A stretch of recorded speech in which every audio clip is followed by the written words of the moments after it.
सास बहू का लिव इन रिलेशन। नेहा खुले विचारों वाली लड़की थी।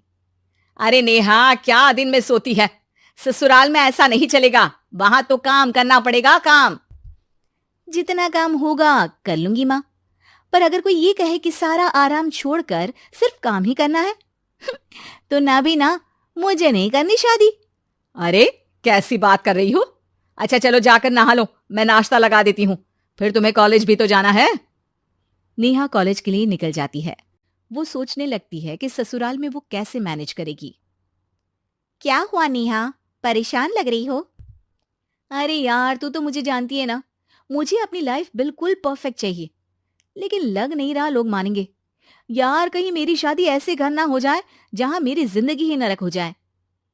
अरे मैंने ना कल एक इंग्लिश फिल्म देखी थी, उसमें भी कुछ ऐसी ही समस्या थी हीरोइन की।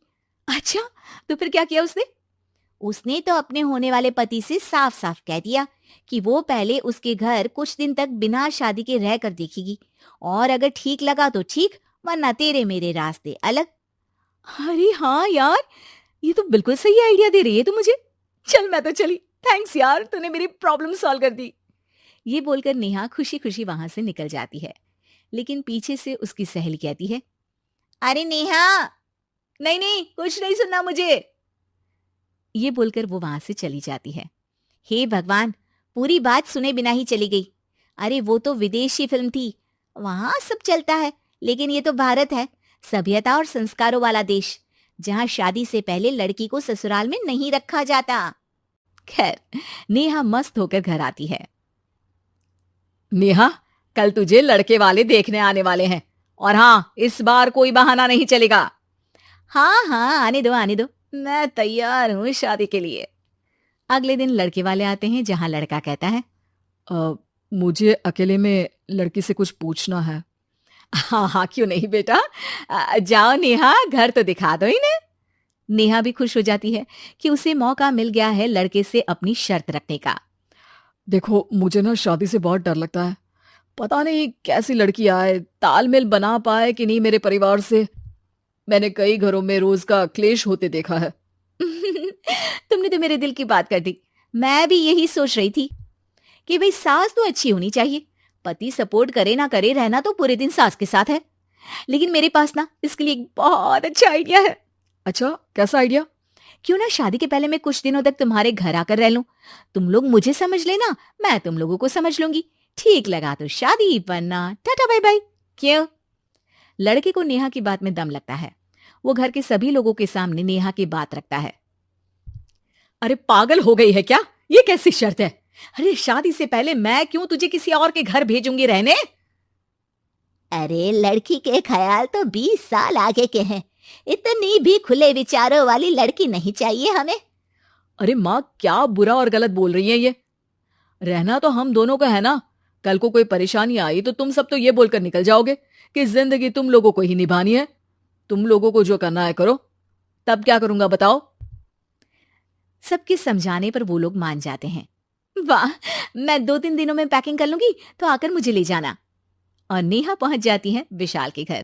आओ आओ, ये रहा तुम्हारा कमरा। इस घर में तुम एज अ गेस्ट रहो, लेकिन माँ तुम्हें बहू की तरह ही ट्रीट करेंगे, और तुम भी उन्हें सास की तरह ही रखना। बस फिर क्या था, शुरू हो जाता है लिव इन सास बहू का ड्रामा।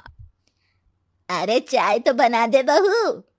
जी सासू माँ, अभी लाई।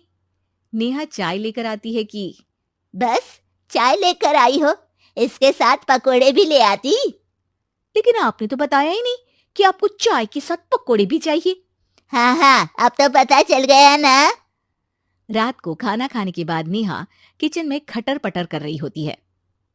क्या हो रहा है वहां नेहा? माँ जी, मैं ना रात को अदरक वाली चाय पीकर सोती हूँ, ये मेरी आदत है।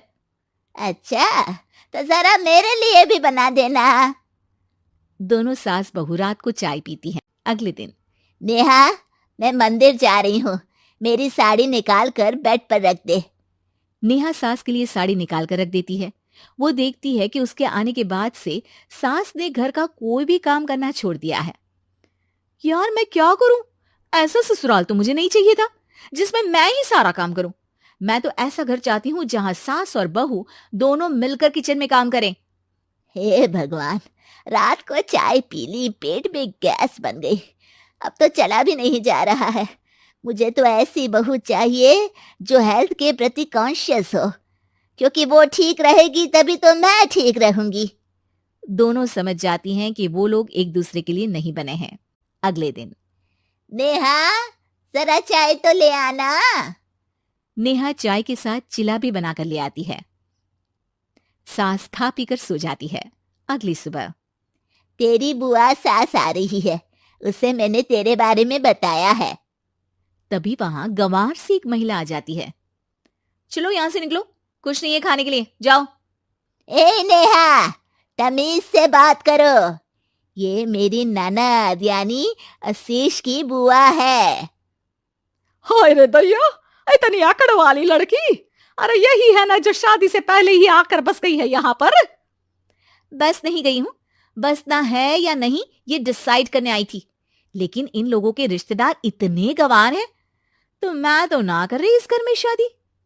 अरे भाभी, और क्या कमी थी हमारे आशीष में जो आपने ऐसी लड़की की शर्तों को मान लिया? अरे वो तो आशीष के कहने पर मैं झुक गई, वरना ऐसी लड़की को तो मैं घर में घुसने भी ना दूं। ए हेलो, ऐसी लड़की कैसी लड़की? हाँ, बिना समझे बुझे शादी कर लूं? अब तो समझ गई ना कि हम लोग गांव के हैं। भाभी को खाट पर सोना और रिश्तेदारों का गांव से आना जाना तो लगा ही रहना है इस घर में। हाँ हाँ, मैं तो किसी मॉडर्न घर में शादी करूंगी। ये बोलकर नेहा वहां से चली जाती है। अपने घर में आकर नेहा कहती है, ना मां ना, लिव इन में रहकर देख लिया, ये गांव के लोगों का कोई भरोसा नहीं है। खैर, नेहा की शादी एक मॉडर्न घर में हो जाती है, जहां सास कहती है, हे नेहा, मैं टेनिस खेलने जा रही हूं, आओ तो जूस बनाकर रखना, और हाँ, वॉलनट्स और ओट्स भी बना लेना। जी माँ। माँ मॉम बोलो डार्लिंग, माँ इज ओल्ड फैशन। बेचारी नेहा सर पर हाथ रख लेती है। हे भगवान, ये सास तो सास ही होती है, गांव की हो या शहर की।